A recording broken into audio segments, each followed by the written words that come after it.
Sure am. Ready to rock and roll. Cool. Hello, everyone. Thank you for joining us at our amazing webinar that we're having today with 4 incredible guests. My name is Elizabeth Schroeder, and I am the Senior Marketing Manager at Sales Boomerang. And I have the pleasure of getting to introduce our 4 amazing panelists. So I'm going to start with it. We've got Alex Kutsishin. He's the CEO of Sales Boomerang. And we thought it would be interesting to give you some fun fact about each of our panelists today. So Alex's fun fact is that he got his first tattoo when he was 14 years old. This is true. This is true.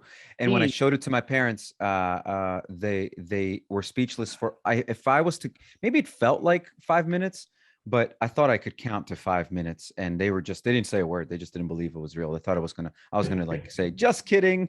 And no, it wasn't. So that is a fun fact. I am 46 years old, and my mom would kill me if I got a tattoo. Still to this day. It would kill me. Kill me. Alex, William from the audience would like to know what the tattoo is of. Oh, that's a whole different conversation, Willem. See, you're gonna have to stay after the webinar for that. That's exactly right. Post webinar deep conversation. I love that dangling the carrot, Graham. I think we need to see the tattoo later.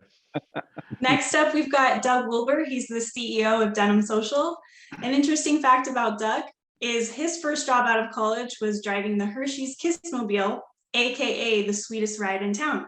Oh, the world's sweetest ride. The world's sweetest ride. The world's sweetest ride. What was your area, Doug? Be it that I'm in Hershey's backyard. Yeah. So there were actually, at the time, there were 3 Hershey's Kissmobiles crisscrossing the country. And so, no, we did not sleep in it, which was the number 1 question that we got.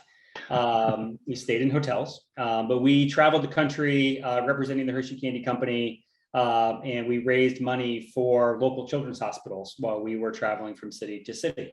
That's awesome. We were hooked up with the Children's Miracle Network. So, I mean, I this is a kid who grew up in a small town in upstate New York, went to college in Pennsylvania, and hadn't seen a lot of the country, and now I've basically seen every inch of it. Through traveling as part of some of these promotional tours. It was an awesome first gig out of school, that's for sure. Hey, everyone that's listening, if you've ever seen the Hershey's Kissmobile, why don't you let us know? Give us a little yes or a high five or a thumbs up. Let's see if anyone's ever seen one of these things on the road. I know I haven't. There we go. We got to know. Well, I'll have to see if I can find a picture of it and drop it in. You drop pictures before the end of this thing, maybe. Yeah, we'll find a picture of it. We'll find a picture. Wonderful. Next up, we have Graham Brinkert. He's the creative marketing manager at AnnieMac.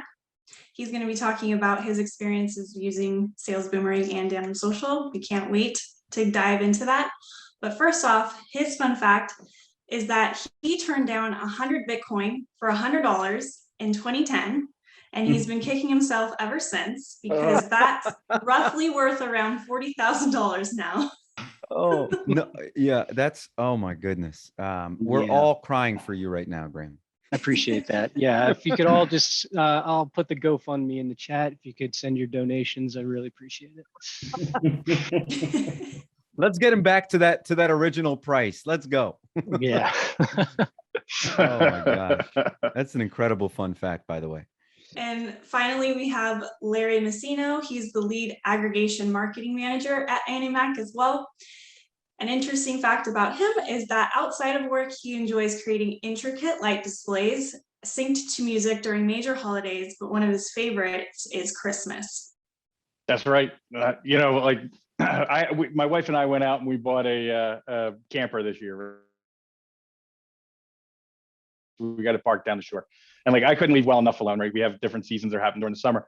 So I have lights that are synchronized, change colors. I think I had sent it to this team, a picture of my shed. For 4th of July, I have motion activated lights that are like waving a flag. It is a passion of mine. Nice. I also do whole house projection along with it. So it's pretty cool. Stephanie Walker asks, do you have a YouTube channel? I don't. I probably should, considering I'm in marketing. But no, Yeah. I don't. Coming holiday season 2021. Well, Yeah. I'll make sure he makes that happen. Yeah, I'll do Yes, that. I'll do that. And Larry, I'm just a couple hour ride south, and I need some help. This is All right. an incredible gift I didn't know you had. Yeah, it is not cheap. just FYI, it costs a lot of I money. have no doubt, but it's worth Yeah. every penny, I'm sure. Worth every penny. Yeah. We All try right. to take donations for Toys for Tots during the Cool. if we have people come by and stuff. So Oh, that's awesome. Without Fantastic. further ado, I'll hand over the baton to Alex and enjoy the webinar. All right, fantastic. Thank you so much, Elizabeth. And wow, look at this. We've already learned so much, and we're just getting started. So real quick, just as a reminder for everyone, why are we here? Relationships, right? How to use technology to create those and curate those meaningful connections with your mortgage customers, and what that means to your team, what that means to the industry, what that means to your customers. And you've just heard the team that's going to be sharing this with you. Again, if you're just joining, I'm Alex, co-founder CEO here at Sales Boomerang. And what I want to sort of start off with is understanding, why do you want to build relationships with your customers? Like, what's the value of having relationships with the borrowers, the people that walk into your store, your storefront, become a customer, maybe just shop around, don't become a customer yet, right? Here are some interesting reasons. This is something for you guys to understand about your customer base that you may not have known before. So your customers that live in the United States of America will have 11 mortgage-related transactions in their lifetime, okay? This is important because if you think it's this one and done, you're far from it. And especially if you have someone that comes to you, can't move forward, but then is ready to move forward, the best experience for that person should be with you, right? So they don't have to start the relationship conversation and share everything all over again. And as you can see at the bottom of that stat, you'll see that 56% of loan officers don't respond to an online inquiry.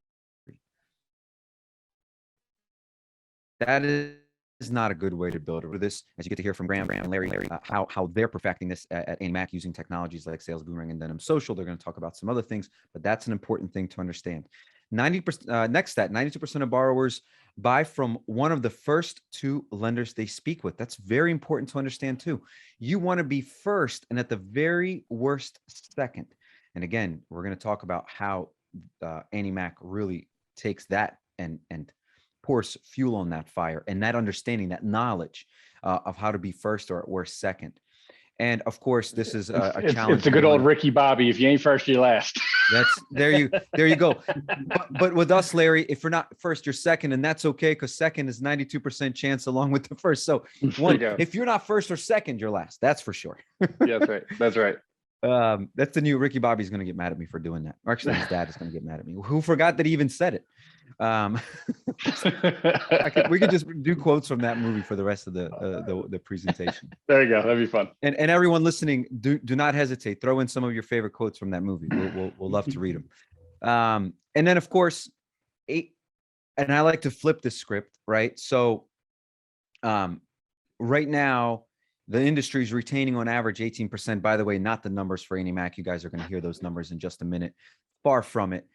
Which means, let's flip the script. That means that 82% of your customers, active customers, will leave you every year. Maybe when we say it that way, it hurts a little bit more. 82% of your active customers, that means 8.2 people. I don't know how you can get the 0.2 of a person. Some more jokes to be made later. But 8 out of 10 people that are actively looking for a mortgage and that you have in your database will leave you unless you do something. Okay. So this is a wonderful sort of representation of what it means for client retention and how this pays off in the long run. So if you notice on this, and by the way, if anyone from the team wants to jump in and talk about this, great. If anyone wants to comment on this as we go through this, let's talk it through. But you can see the retention. Somebody was about to jump in? Oh, no, I'll let you say what your piece first, and I'll jump in after. Yeah. I mean, listen, I almost don't have to read anything on this. It's just it doesn't get more obvious. So the more retention, the higher the profitability, the higher the volume, the less you have to spend outside of yourself to get the results that you want. But Larry, go ahead, hit us with what you were going to say. Yeah. So, customer retention is everything, right? And it comes down to having good processes really in place from our organizational structure. We at AnnieMac, our customer retention rate, I think, is somewhere around 68%. I think is the last number that I had saw, or somewhere in that neighborhood. It is extremely high from an industry perspective. Excuse me, guys, that was my mistake. And a lot of that comes down to the way that we interact with our clients. Sales Boomerang, of course, is a humongous help with getting those customers back in front of our people each and every month. So, customer retention speak for themselves. They're easy loans. It's easy money. You need to be really paying attention to your past clients, because one thing that before we had Sales Boomerang, that I would have never have thought how active our actual database is, or each and every month, to the tune of, I think we get right now, I think we're monitoring maybe 200,000 records with your squad, and we get about 5,000 or 6,000 inquiries a month, right? Like it's unbelievable. Tremendous. It's the thing, Larry, that I always talked about. Doug, you've heard me say this before. This industry didn't seem to have a rear view mirror, right? It was just like, if you're not in front of me, you don't exist. But if you look back, and by the way, you guys just heard Larry say that his numbers aren't 18%, 68%, right?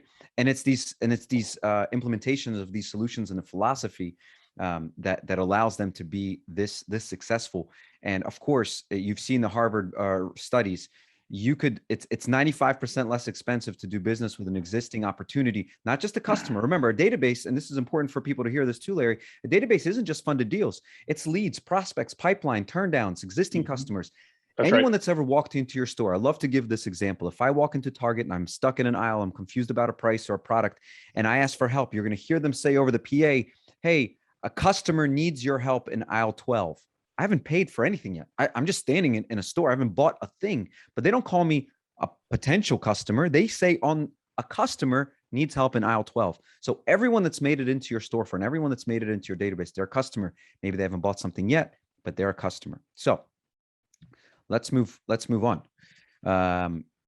So I'm going to fly through this part. I want to introduce Doug into this conversation where Sales Boomerang, we are looking at your entire database and letting you know when someone in your database is ready for a loan and what type of loan they're ready for, right? And then it's how do you make it personable? So Doug, let me bring you into this piece. So what are your thoughts?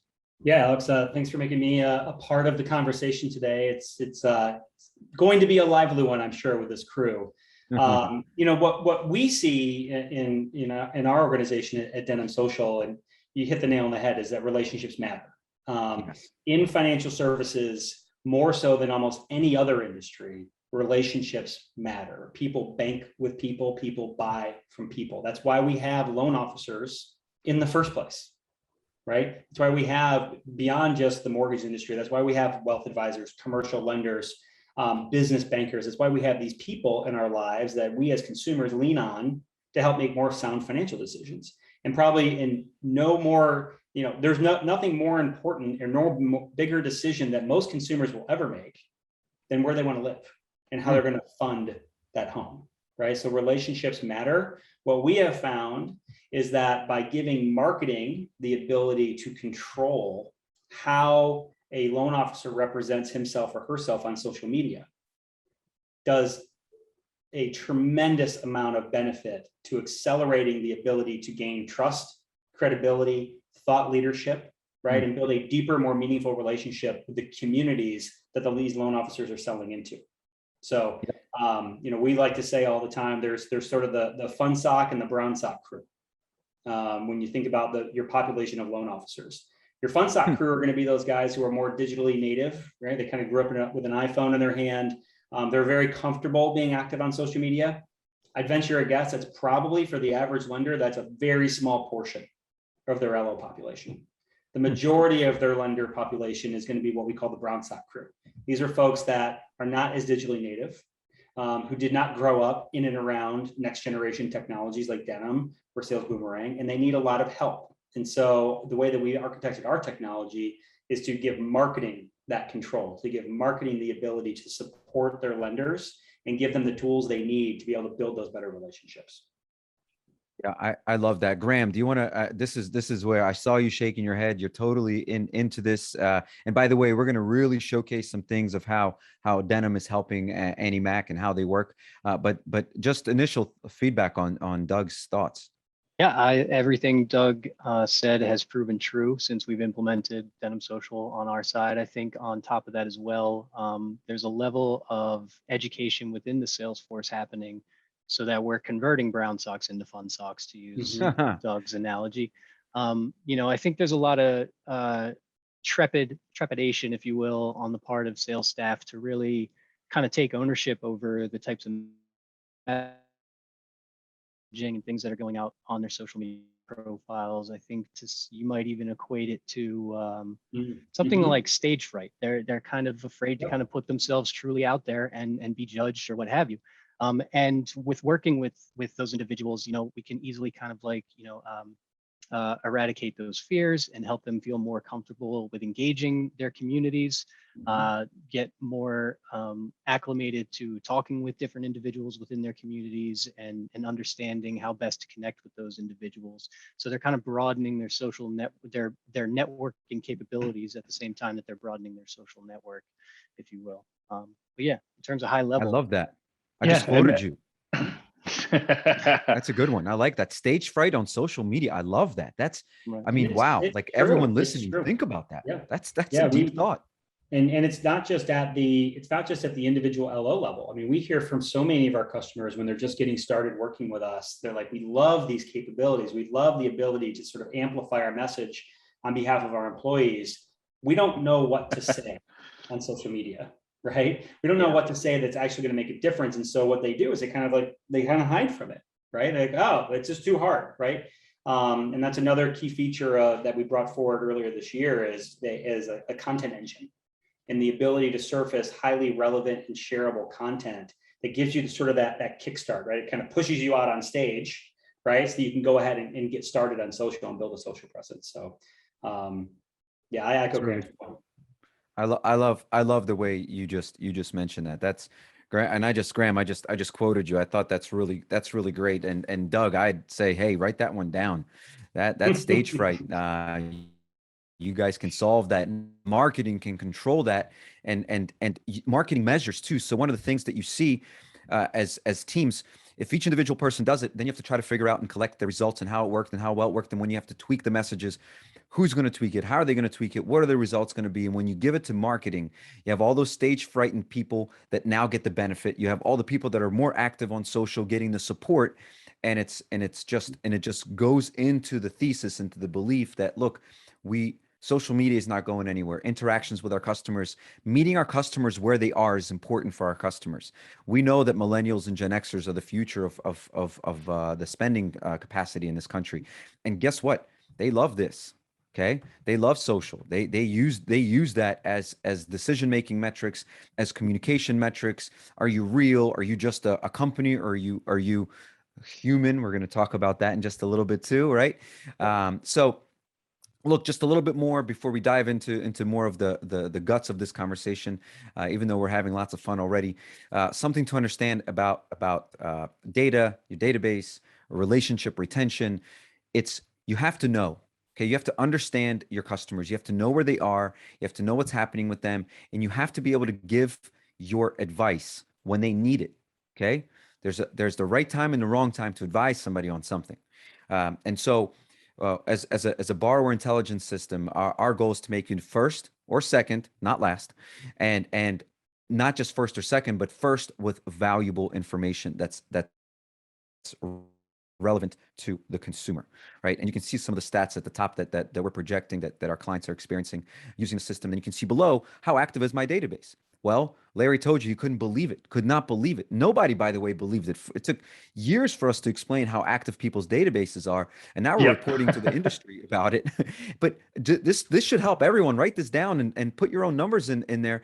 Take your database, and 11 and potentially 11.5% of your database will have a mortgage related event every single month. 11.4% and higher could have a mortgage related event. So think about that. You have 100,000 people in your database, potential 10,000 people in your database that need your help, not outside your database, but in your database. People that have heard your name, heard your voice, maybe are connected to you on social, and now you're reaching out to them and you're delivering value. Hey, I can help here. Oh, let's give you a second opinion before you make any final decisions.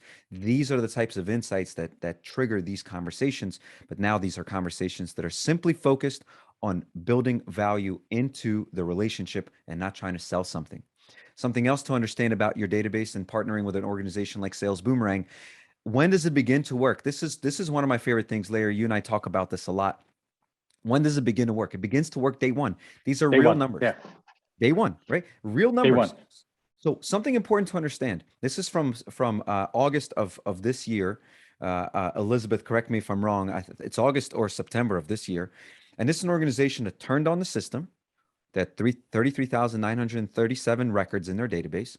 And the first day, they had 85 opportunities worth nearly $20 million. The first week, 514 opportunities worth over $100 million. And in the first month, almost 2,000 opportunities for over $400 million. That's over $4 billion, almost $5 billion. If this continues, this trend continues for them of business. Okay. So when does it start to work? It starts to work right away. And this is, I believe, your numbers, Larry. And I know you have some to speak to this. So I'm just going to share real quick, and then I'm going to let you sort of speak to this. Look, this was from, I believe, this month for you so far. From the first day of the month, 111 opportunities for over 25 million, over 1,000 opportunities the first week, and we're almost at 7,000 opportunities for the month. And the month just really ended today or tomorrow, really. Right. Tomorrow. And this is month in, month out. Like this is no surprise to me. You know, we're looking at anywhere between $8 and $10 billion of potential volume each and every year with your company, right? It just continues to grow and grow. I think the alerts that I have stocked away, if I look at my all-time metrics, are somewhere around 150,000 alerts have come in to our system. The key, you know, like if you look at the loan officers that, you know, adoption is everything, of course, right? And if you look at the loan officers that really adopted the platform and worked very well at it, I'll call her out. I'm sorry, Rebecca, but you know, so Rebecca Carr in our Denver location, I think her year-to-date numbers is 30 funded loans for $10.9 billion, one LO, just from Sales Boomerang alerts, right? So in perspective, some branches that are doing originations may close 5 million a month, right? This is one LO that's closed to, you know, what a branch would normally close. And that was just for the first 2 quarters of the year, right? So that was up until July 1st. So like it's life changing. I mean, you know, if you look at it from an income perspective, I mean, it's probably 100K. And the best part about this and is that it is your customers. It's your customers. Yeah. And we're going to pour fuel on this fire that's already happening with adding things like Denim Social, right? And we talk about the importance of everyone listening. This is so important. When you're building out your tech stack, you have to play Lego technologies. Do things work together? Or am I going to silo my experience? If it doesn't fit, think twice about bringing on another technology. Denim Social's coming in and is already it's already plugged in and working together with all the existing technologies that Larry and Graham have rolled out. One more insight, and then we're going to move on to the next phase of this conversation. Something very important, because we're talking about relationships. And remember, we said we're going to talk about relationships between consumers, borrowers, and the team. Think about this for recruiting and retention. Okay. If you want to, and you guys are some of the best at recruiting, if you want to bring in a great branch or a great team, they typically have a little fear. There's a little crying, and yeah, look at I see Doug over there smiling because he knows where I'm going to go with this. They're typically singing the blues about leaving where they are because all of the potential volume that they had built up there and the momentum is gone. They have to start from scratch at a new place. Well, guess what? Everyone listening, look at this. Day one, if an organization, now I know this is a lot because nobody's coming over with a branch of 180,000 records, but they could come over with they could come over with wait a second, where am I? Go back for a second. They could come over with 30,000, 20,000, 15,000 instant pipeline. The people you recruit have an instant pipeline. They turn it on. The day one, they start getting opportunities from their database. So they don't have That's to. the first thing we do when onboarding a new branch or new LO is, hey, we need your database and here's why. We're going to be able to do X, Y, and Z with it. You know, we're all about automation. We have a very rich tech stack, marketing tech stack. We probably offer more than any one single company, you know, and it's some things don't fit everybody, right? But the stuff that we can automate, we do, right? Which we'll get into more later, right? Like we're going to get right into it now, though. That's the key to success, right? Yes, and so taking all this, what Larry just mentioned, what I just talked about, this is a perfect transition in having Doug jump in, because what we just displayed, we said, hey, Doug, we created 2,000 conversations that need to happen. Mm-hmm. How do they happen? Where do they happen? What's the best place? How do you keep in front of the customer and make them feel good? Here, roll out the red carpet. Here comes Denim Social. Doug? Yeah, totally. So, you know, and I think about where our platforms overlap is sort of there's a Denim before Sales Boomerang and there's a Denim after Sales Boomerang. Yeah.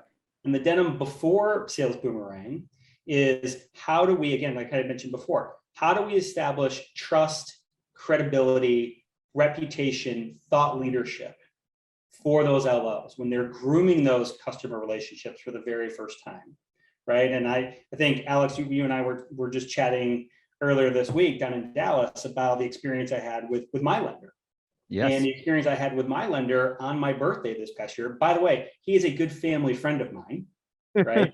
So great guy. I won't disparage him and tell you who he is or who he works for. Great guy. On my birthday this past year, I got an email from him that said, hey, Doug, happy birthday. I hope you enjoy the day doing whatever it is you love doing the most. This is literally a guy who went to high school with my wife. He lives down the road from me. He knows what I like to do. He's seen the Hershey Kissmobile. I got this generic email, right? I got a generic email from this guy. And I forwarded it over to him. I was like, oh man, you guys need Denim Social really badly. If this is what your marketing team thinks is engagement, right? And so, so the before part of this conversation is how do you establish trust and thought leadership and credibility with your audience, right? By sharing not generic birthday messages, but sharing insightful and actionable content. Yes. Hey, here are 3 things you need to know before you refinance. A story sourced out of Denim from Forbes.com, right? Or, hey, AnnieMac has special rates for veterans. Call me to talk about it, right? Establishing trust and credibility before, and not just with the end lender, but also with, or the end consumer, but also with where that volume is going to come from. Real estate agents, contractors, house flippers. We all know real estate agents in this industry. They're social media mavens. And we know that those LOs who are just as active on social media as their counterparts in the real estate game are going to get a lot more referrals than those who aren't, right? So that's the front end, right? So we close the deal. The record goes into Sales Boomerang. We've identified an opportunity to refi a customer, whatever it is, right? How do you actually make sure you get in front of that customer? Well, you use our social media advertising capabilities. Use our social media advertising capabilities to surface that opportunity out of Sales Boomerang, create a custom audience, and then make sure that you're creating an ad that drops into that consumer's feed, right? So maybe you're having a hard time catching them on the phone. Maybe they're not responding to your email, right? But there's yet another channel where you can be hyper-targeted, right? And be able to reach that customer on, the stats are crazy with how many hours every day that people are on social media. If you don't have a social media strategy for staying in front of those customers, you need one like yesterday. Well, so listen, Doug, let's dive into this, because of course everyone understands social and it's important. And I want everyone in the audience to just lean in a little bit, because we're going to ask a very special question here. Okay. So what you're saying right now is this: are you saying that with Denim, with your system, and I want Graham to respond to this, because I know he knows where I'm going with this. What you're saying is, if I have a customer that I know I need to deliver a message to, and they're not responding to my email or my phone call because they're not sure who I am, because they don't have my stuff saved in their phone, are you saying on social I can hyper target Graham and say, "Hey, Graham, this is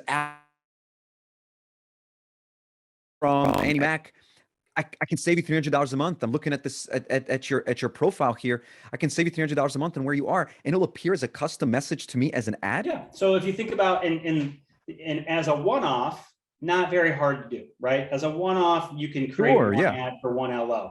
The challenge is when you've got 200, 300, 1,000 loan officers who are all out there chasing refi, who are all out there chasing new home purchase, right? How do you humanize that ad, right? And so it's not just about, here's AnnieMac trying to sell me a refi. This is Joe loan officer from AnnieMac, who I've worked with in the past. I recognize who that person is, right? When we're doom scrolling through social media, think of this as consumers. When we're doom scrolling through Instagram, we're doom scrolling through Facebook, right?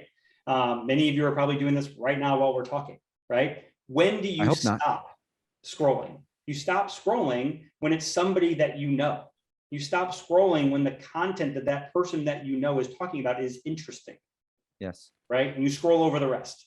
Our job is to make that content humanized and insightful and dropped into the right person at the right time.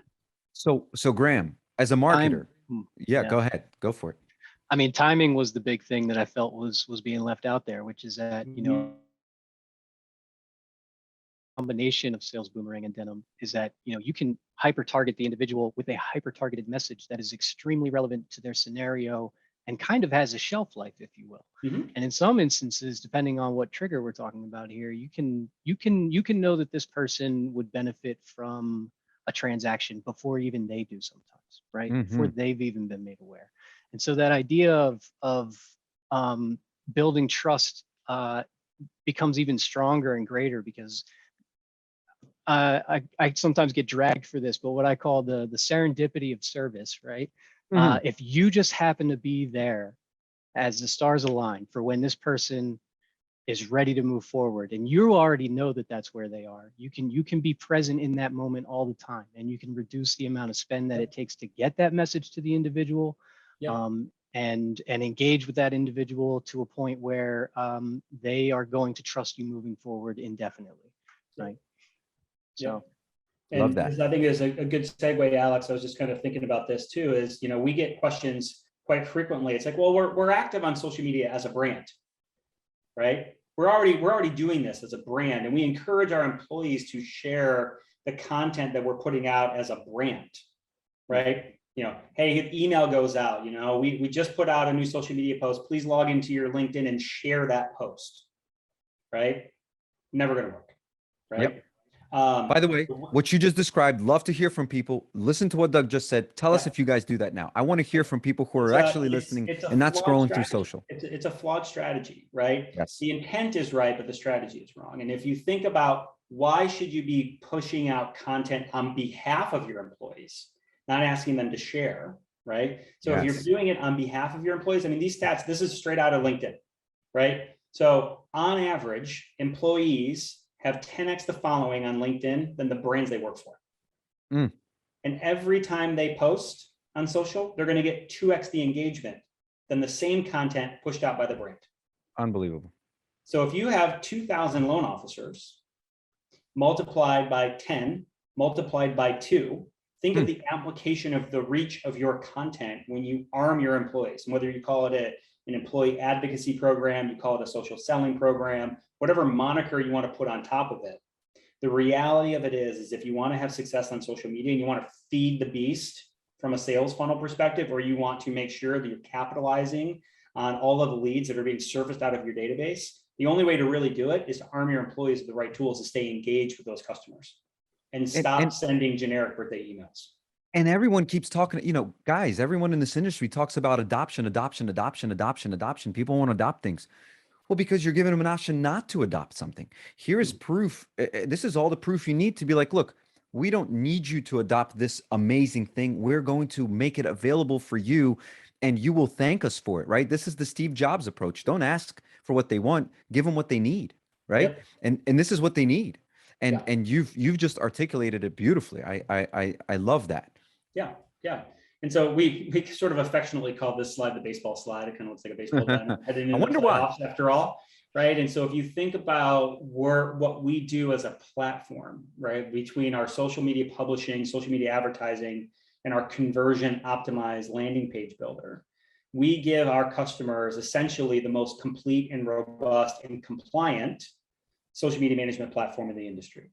And whether that's supplying customers with rich and relevant and shareable content that's being sourced from around the web. I mean, hundreds of thousands of websites, millions of web pages, updated twice per day. It surfaces the most relevant content that LOs should be talking about on social media right now, right? That comes pre-installed in our platform and is ready to go from day one, right? So supply of content, distributing it on behalf of your employees, in addition to on behalf of your brand. Don't ignore your brand, just amplify it with your employees. Allow them to compliantly engage with their audiences and then amplify that reach with social media advertising to make sure you're targeting more people beyond just the followers of those LOs on social media.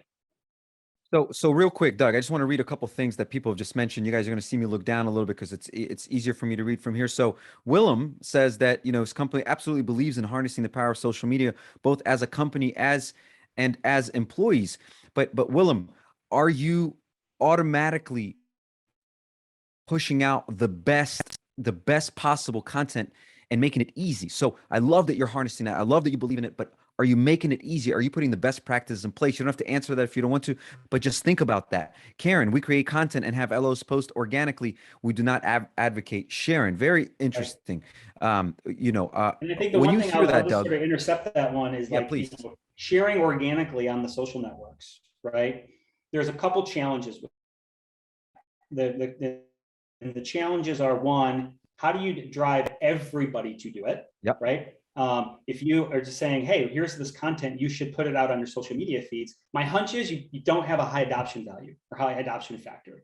The other thing, and the really important thing, let's not forget, we operate more so than we're not Qdoba. We're not selling burritos, right? We're not Nike. We're not selling sneakers. We have compliance obligations. We are a financial services, we are financial services firms, right? We have to be very careful about what we say on social media. Otherwise, one, you could get dinged by your compliance officer. More importantly, you get dinged by a regulator, right? So something as simple as the word free, for example. Okay? Free, four-letter word in more ways than one. Come by the branch for free ice cream on Friday. That's cool, right? Call me right away and you can get a free refi. Not cool. Not cool. Definitely not cool. If you run your social through our platform. Wait a minute, I haven't tried that one before.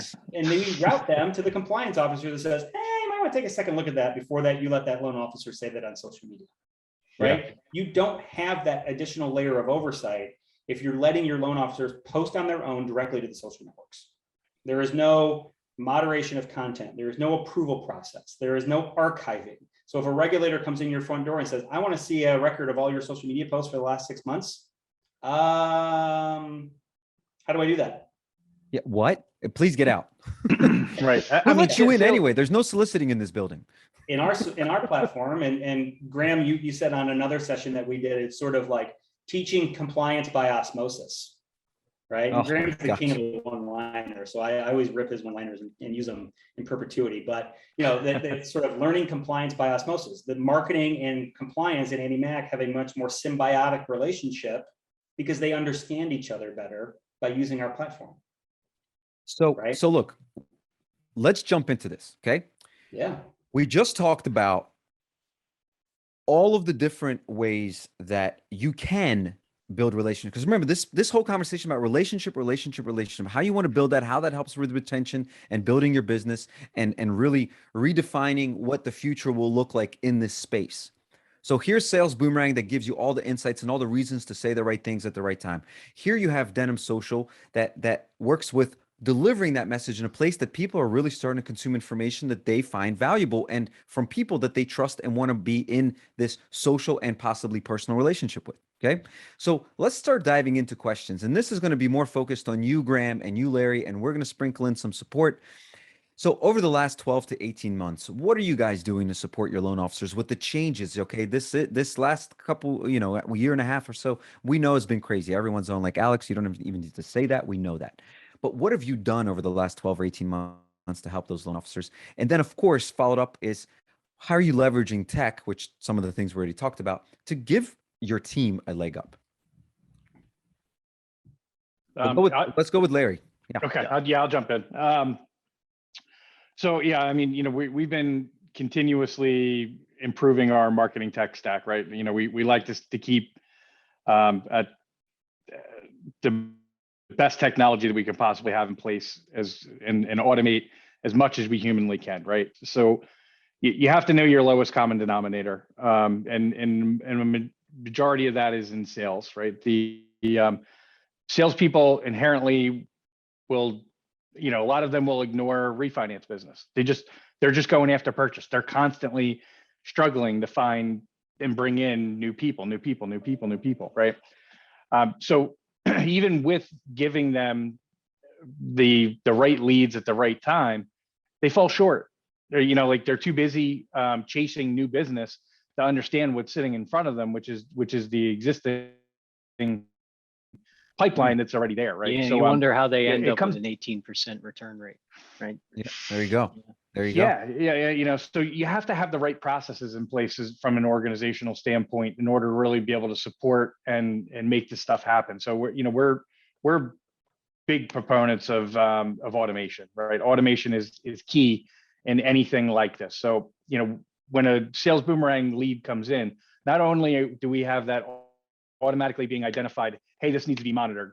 It gets sent over to the sales boomerang platform, sits there, does what it does, and it waits for somebody to trigger. But when it comes back, we have a series of campaigns that automatically reach out and sell that potential prospect on getting in contact with our loan originator, right? So we've taken the middleman out of it and make it very easy for our sales team to be able to originate loans, right? And money just hits our LOs in the pocket.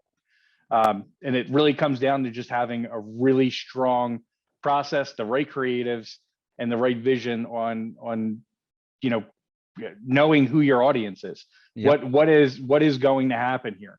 Adoption's tough, man. Like it's a thing in the marketing world, right? And whoever marketers that are on here, I'm sure you all raise your hand. Adoption's tough, right? Getting people to use platforms. So you got to constantly train, but as much as you can take out of that process and automate it, I think that's really the key in getting the type of conversions that we're seeing as an organization. And making sure too, Larry, you touched on this briefly, but making sure that your messaging can reach them in whatever way they prefer, whether that's through text, email, online and social media, phone call, whatever method they need to have that message really land. You need to be able to accommodate for all of that, right? Yeah, and that's one of the big things about your automated campaigns that Larry has spearheaded through our marketing platforms is just the 360-degree view. At the end of the day, that's huge. Yeah, so it was interesting. Doug, you had made a comment, something that I don't think we're taking advantage of at AnnieMac. We do it a little bit differently. Something we don't have in your platform is we have a setup that feeds automatic stages of records, right? So when somebody's new in our platform, we can serve them ads for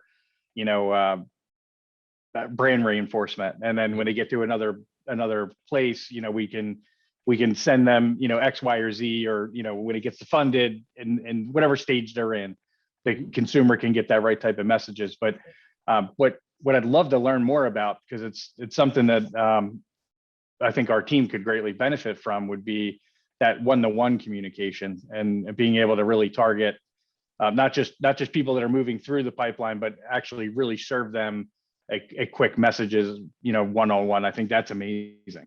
Yep. It's brilliant. For sure. And to make sure that we're making the right connection, right? We're connecting the consumer to the right loan officer, right? And there's a lot of talk that's happening in the industry right now, especially for those that, have traditionally been marginalized from home ownership. How do we connect them with a loan officer who can have that conversation with them, right? And social is a great way to be able to do that, to be able to establish that trust and that credibility and be the right loan officer, not just a loan officer, right? Allow me to reinforce too for a minute the message that Larry just talked about automation as we jump into this next question. In the NFL, there are these new studies that show that your heart rate will depend on how you react on the next play. And so they found when a defensive player's heart rate is higher than the certain level, and I don't know what the level is, you're more likely to cause a foul on play. So talk about automation. They go, hey, get him out. Like, get his heart rate down and then put him back in.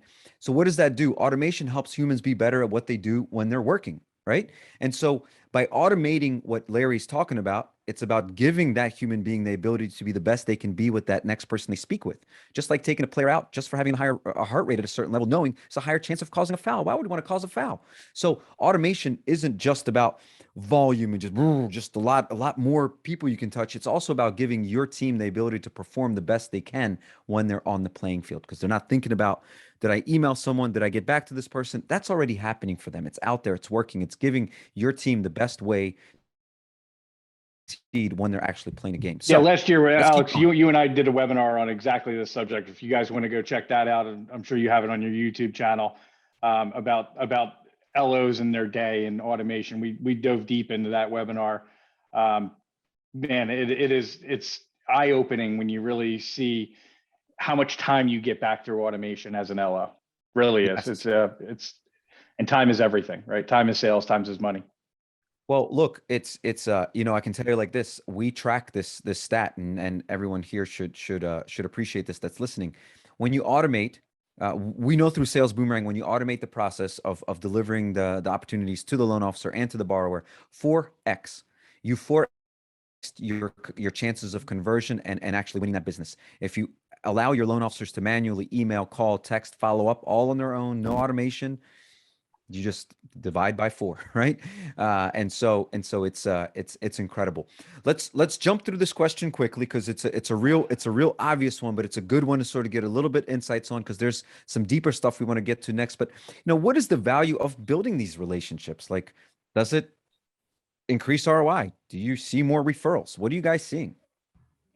Oh, it absolutely increases ROI. To your point, we were talking in the very beginning, the average a borrower is going to have 11 transactions, things of that nature. But as you said, if they're not returning to the same company, that doesn't help you very much. So it's not just that return business either, though. In my estimation, I couldn't ask for a better review or a better type of referral than someone sitting down with their family member or friend and saying like, "Oh, who did you get your mortgage from? Oh, AnnieMac. Oh, the same person you used last time? Yeah. I went back to them." It's one thing when it's like, "Oh, you tried them out this time. You tried out your bank or you tried out some other lender once." But when you hear that someone has repeated that or done it 3 times now or something like that, they don't even have to state a case at that point. Usually at that point, they're going to be like, "Well, who's your loan officer over there? Let me give me their number. I'd actually like to talk to them." There's no better review than "I have gone back to them. I loved the experience so much. They took care of me. They understood my needs. They were there when I needed them at that moment. And they had, they spoke to me in a language that was respectful and that was on my level." All those things kind of like that.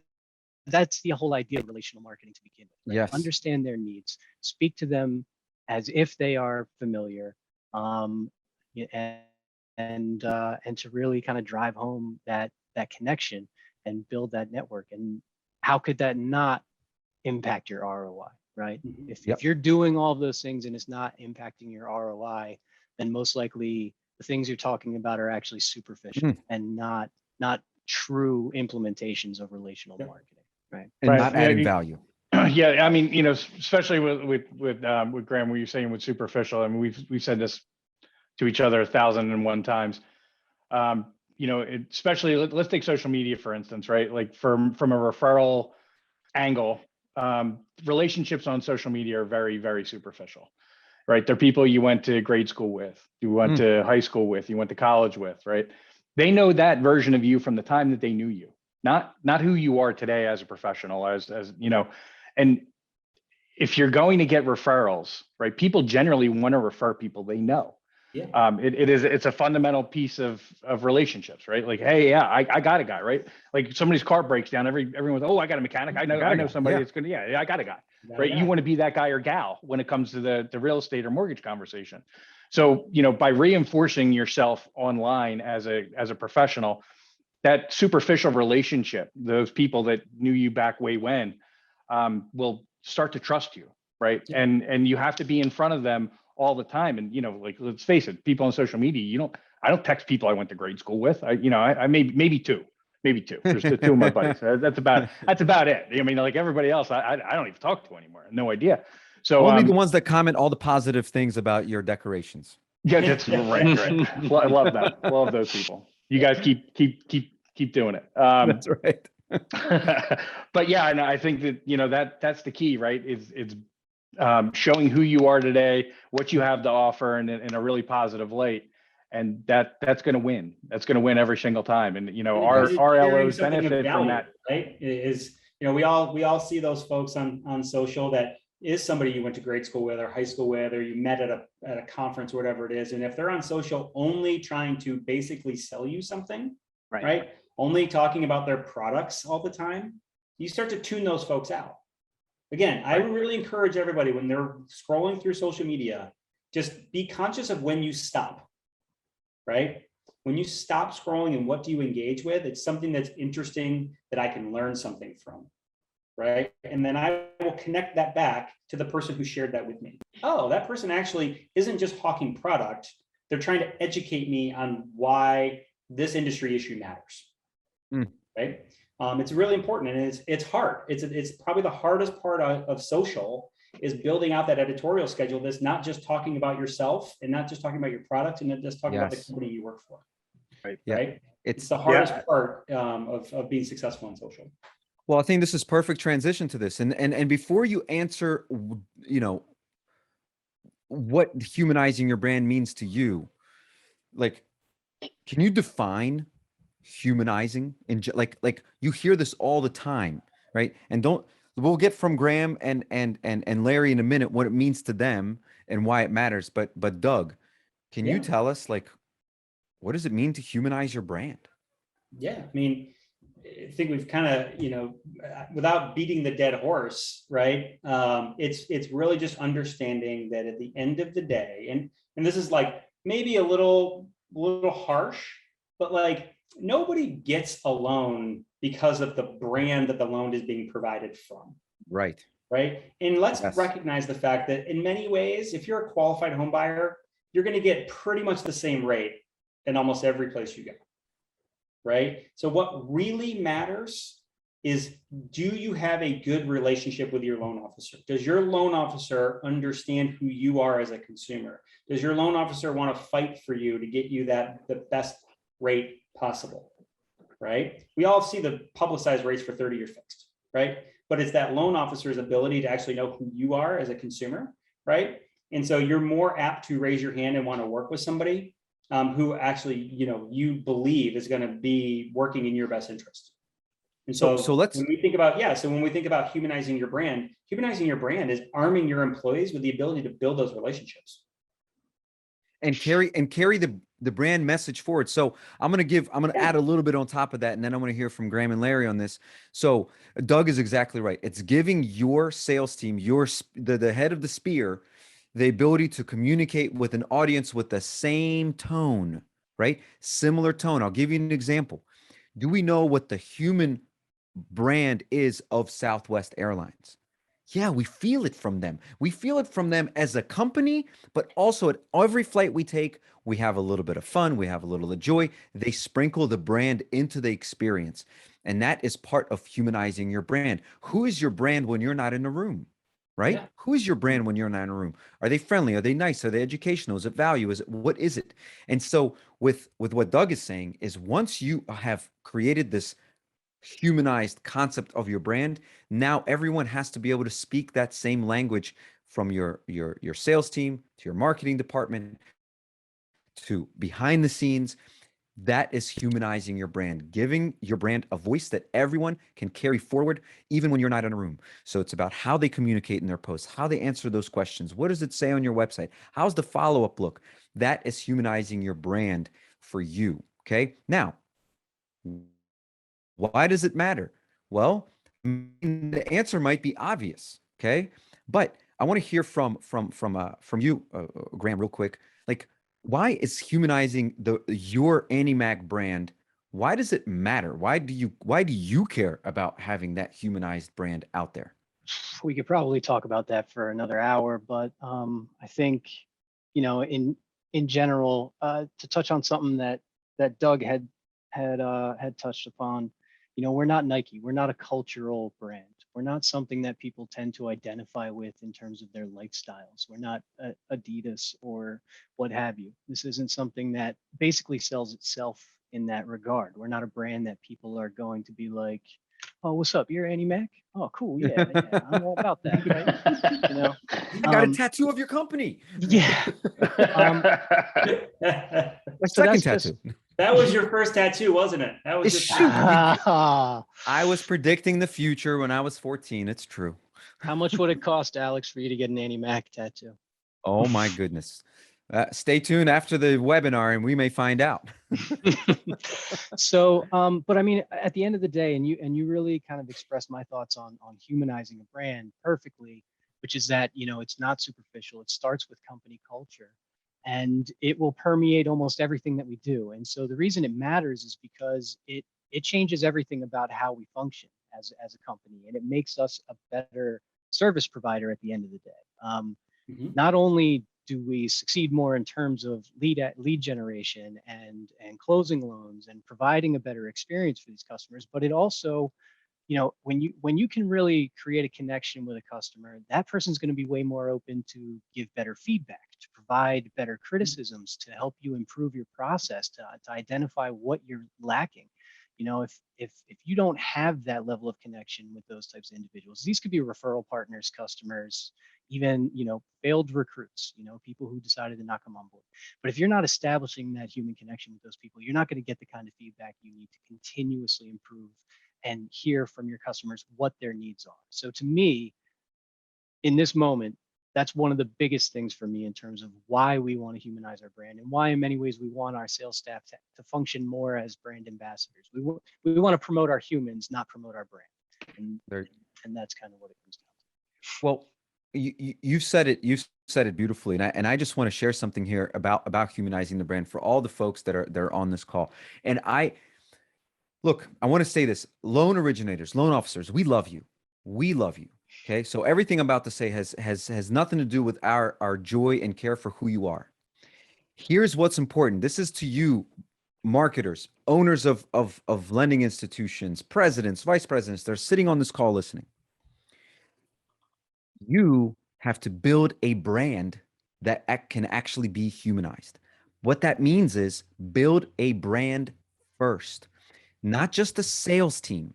Don't just focus on building sales teams, because sales teams can fluctuate. Some go here, some go there, some don't want to do it anymore.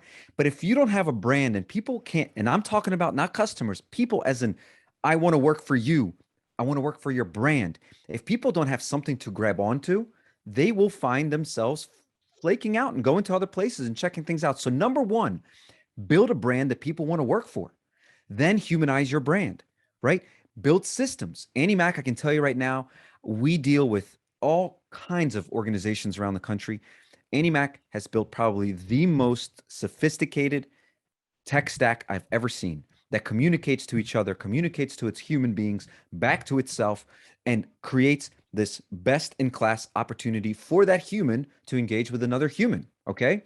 But they've built a brand. People don't leave AnnieMac. Okay. They come to AnnieMac. They are like the moon that all of these moths and everyone just wants to come to this flame, because when you get there, you know you've joined a brand and you're not just a number that's going to call, get exhausted and leave, call, get exhausted and leave. There is a brand message. There's a brand. There's a human part of the brand. And so my purpose for doing this rant is, look, before you can humanize a brand, you got to build a brand. And to build a brand means you can't just build a sales force. You actually have to build a company with beliefs, with purpose, with the reason why you exist in this space. Because if you don't do that, you're going to have people come and go, because they don't see a brand. They see a desk that they have to call from. That's all they see. And that's not a company. That's just a sales job, right? And you want to build a company that has a brand. Yeah, that's right. So, Alex, Go ahead, I'm going to jump in real quick, Doug. Yeah, so a few years ago, we and I highly recommend it to anybody that's on this call. We went and followed Simon Sinek and did our why as an organizational structure, right? We started individual wise, team wise, and inevitably the company why, right? So it's got to start within and permeate throughout, right? It's a great way to start with building a culture that matters, that really is truly fostering the type of thing that the voice you want from your organization. So anybody that's of the CEO level, I would definitely look into trying to doing something like that at your organization. It was really greatly beneficial. I would take that advice, everyone. I would take that advice, because if you've followed AnnieMac in any capacity, you know what they are capable of, what they've done, and it's a suggestion that goes a long way. So look, everyone, we've gotten to the end, but not completely to the end, because we are thinking we might be going into some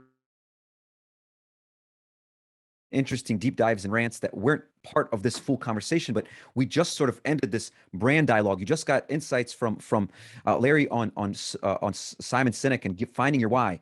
Look, for all of you that only had this limited time to listen to us, let me leave you with this. For those of you that are staying for a little bit longer, you're going to hear us get into a conversation here. Let me mention this.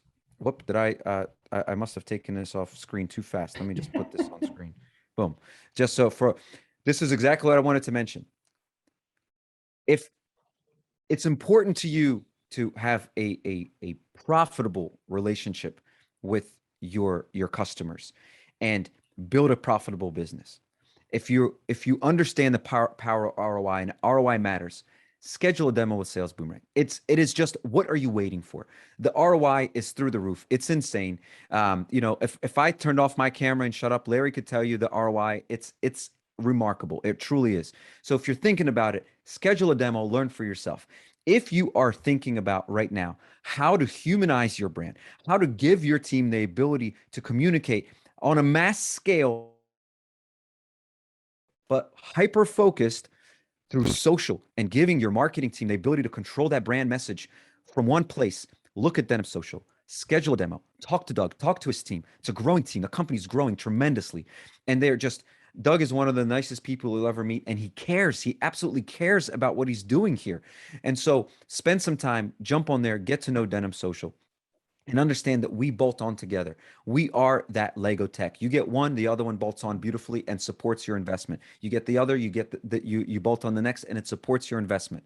And if you're in the market and you're looking to learn about the best in breed lenders out there, put a microscope on AnnieMac. You will not find a better group of marketers, technologists, communicators. Larry Graham and the AnnieMac team are the best in class. You won't find any better. And so just in case you were tapped out and you couldn't stay any longer, I wanted to give you that much, guys. But look, let's take a few minutes for those of you that are still sticking around, and let's get dirty, right? Let's not go through like the vanilla stuff that we talked about, and let's really dive into this conversation. I'm going to stop sharing my screen because I think it's time to see our faces and really talk about this. Let me grab this and put this over to my other side of the screen. Look, why should anyone care about what we're talking about? Is like Larry, let me ask you this question. Point blank. Does a competitor stand a chance against you if they don't have the tech stack and the philosophies that you guys have at AnnieMac? Absolutely not. No, we're going to be faster, better, quicker, and beat them to the punch every single time.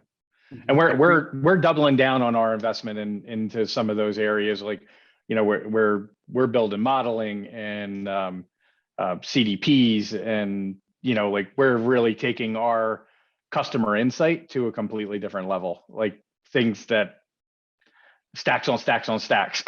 Yeah, there you go. There you go. Stacks on stacks, baby. I see that t-shirt coming out soon. Yeah. Well, you know, I think what's interesting, I was in a conversation with a potential customer a couple weeks ago, and we got a little bit of pushback. And the pushback was, well, why would we invest in our employees' personal brands when they're just going to leave us? Oh, wow, that's really short-sighted. And I said, they're going to leave you because you don't invest in their personal brands. They're going to leave you because you don't invest in technology to make them better and more efficient at their jobs. Yeah, right? Why should your sales staff promote your brand? I kind of was just like blown away. I'm like, whoa, that's a weird way to look at the world. Like, I don't invest in my employees because they're just going to quit anyway. Oh, yes. Like, what? What is that? Our president, Ryan Cuby, is one of the words when we go to pitch him on something. Is this the best in class? Okay, then yes. If not, he doesn't want it. That's what I just put that in our tagline, right? Denim social, best in class, and we're good to go. Yeah, best in class. That's it. That's it. Best in class.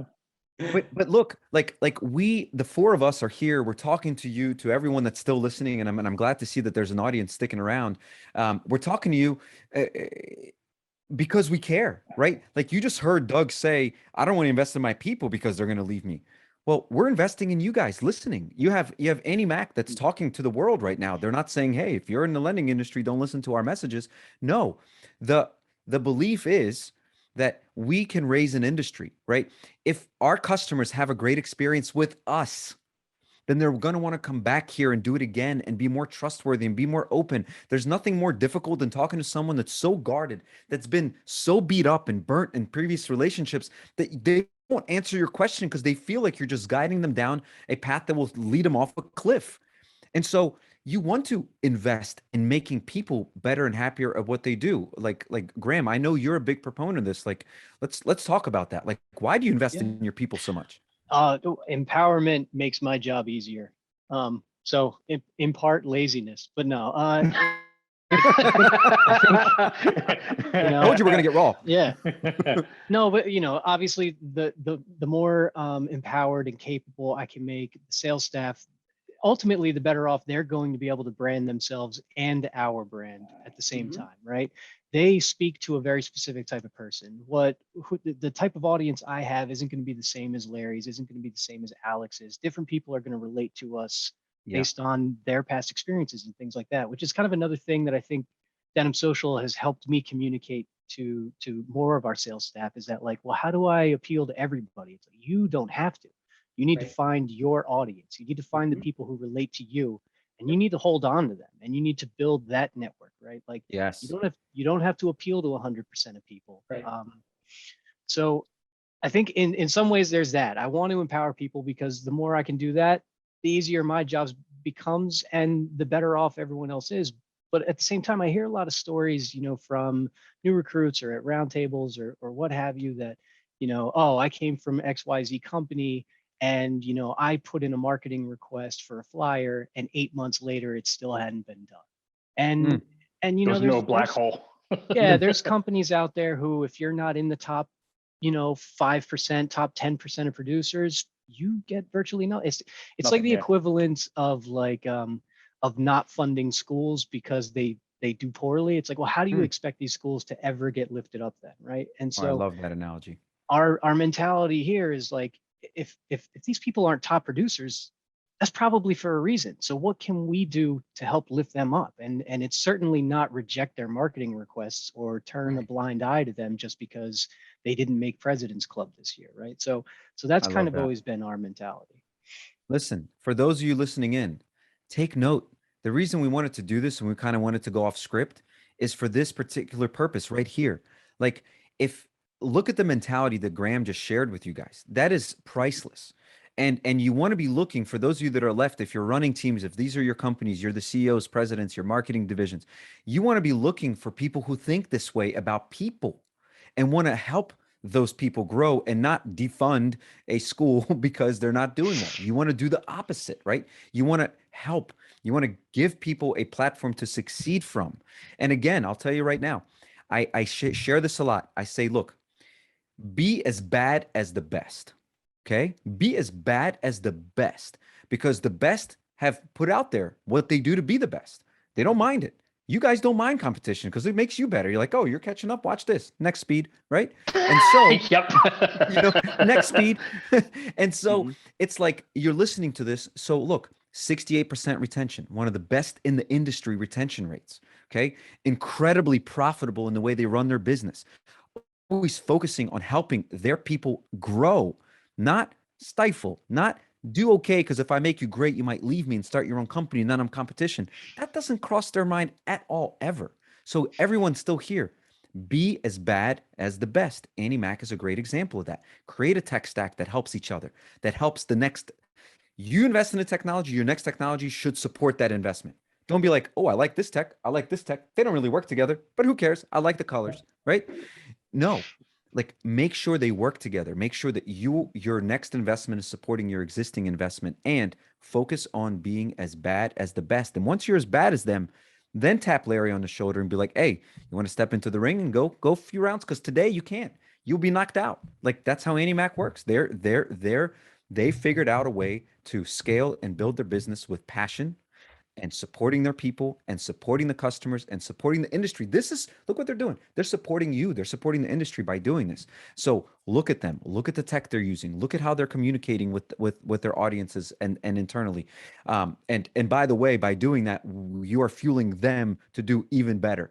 And I don't want to keep everyone too long. I just wanted to dive into these off-topic kind of conversations to let everyone know that, look, there's a guided conversation, but there's so much more to building relationships for your customers and your team and your partners, which, by the way, Denim Social, that's a partner to you. It's not a vendor. It's not somebody you just go do this and do it because I told you. It's someone you go to, hey, how could we accomplish this? And your partner, Doug and team, will say, here's what we've seen work before. Why don't we try this out? We'll absolutely slow roll this into something that can scale into be something big. Same as Sales Boomerang. We're not a vendor. We're your partner. Like you can find out from Larry and Graham and others that we work with. We will do whatever it takes to be creative to reach your goals with you. Your goals are part of how we've built our company, right? You can't align any more than ROI. Your return on investment is our goal. Think about that. Your return on investment is our goal. We don't do this to increase profits. We do this to increase your ROI. So we spend a lot of time in searching for vendors, vetting out, everybody that's in the industry to make sure that we are best in class, right? So when we partner, we partner for life, right? And that's kind of the key is like when you decide to go with a platform, be committed, and that partnership will work together in order to be able to reach the company's goals, and your team helps us every day, right? Both of your sides, they help us every day. We help back where we can. Always, you do. Always. And try to we try to all bring each other up. I mean, that's really what a good partnership's all about. That's it. And we say it all the time. I mean, yes, we're a technology company, right? But our technology is only as good as the value our customers get from it, right? And at the end, we sell technology, but we're in the people business. And that's the thing that like our customer team, rallies around all the time is how do we help our customers get value from the investment they've made in our technology, right? Yes. That's a huge differentiator versus we're in a pretty competitive space, right? And most of our competitors are like, drop in a credit card and maybe you have an email support system. It matters, right? And it matters when you know who your customers are too, right? And being focused in on the financial services space and not calling Qdoba afterwards, right? Well, think about this. I don't know why I keep railing against Qdoba. I love their burritos. They're delicious. I think one of the biggest signs, and this is, it's not about when things are going well, but it's when things go wrong. And I think you find your best partners in times of issues and problems and concerns. And that's so important. Like you see Doug here, that's who you get as a company. Talk about a brand, humanizing the brand. This is the brand when Doug is not around. When you talk to people from Denim Social, you'll get this experience. When you talk to people from AnnieMac, you just see Felicia on here constantly commenting about her love for AnnieMac. That's the AnnieMac brand come to life. Nobody's asking her to do that. That's real. So this is a full circle about why we started this presentation in the first place. Relationship, humanizing, and creating deeper bonds with the people that you work with and the people that work with you, as in your customers. And of course, the partners like Denim Social and Sales Boomerang. So everyone, you guys are the best. Graham, Larry, Doug, amazing. Elizabeth, thank you so much for helping us get started and introducing our very special, unique things about us. I thought that was awesome. I think we might make that a staple. I hope everybody enjoyed it. I see a lot of you stayed after, so thank you very much. I hope you got a lot out of this. Really, thank you, everybody. I really appreciate you sticking with us. Yeah. Thank you, Larry. Thank you, Graham. Again, anyone on here that's just wanting to do some research about the best in breed lenders, you guys are looking at them. And so thanks again. I can't wait to see Alex at our sales rally, and that's going to be like awesome, 2 weeks? Amazing. Yes. Yeah. Am I bringing another bottle of bourbon for us? Oh, please do. Oh yeah, the best. We know you. We know. Yeah, only the best. Come on, let's do it. Only the best in class, best in bourbon. That's right. Graham, I'll see you in a couple weeks, and Doug, I'll probably see you in a couple weeks or less in annual, right? I mean, I feel like everywhere we go, we're just bumping into each other. So yeah, that's right. We just hung out in Housing Wire, and then before that, hang out again, and then we'll hang out again, and we'll hang out again. That's it. How it goes. Best in breed and best of friends. How about that? There you go. All right, guys. Enjoy, everyone. Thank you so much. Thank you, everybody. Thanks. Bye. Bye-bye.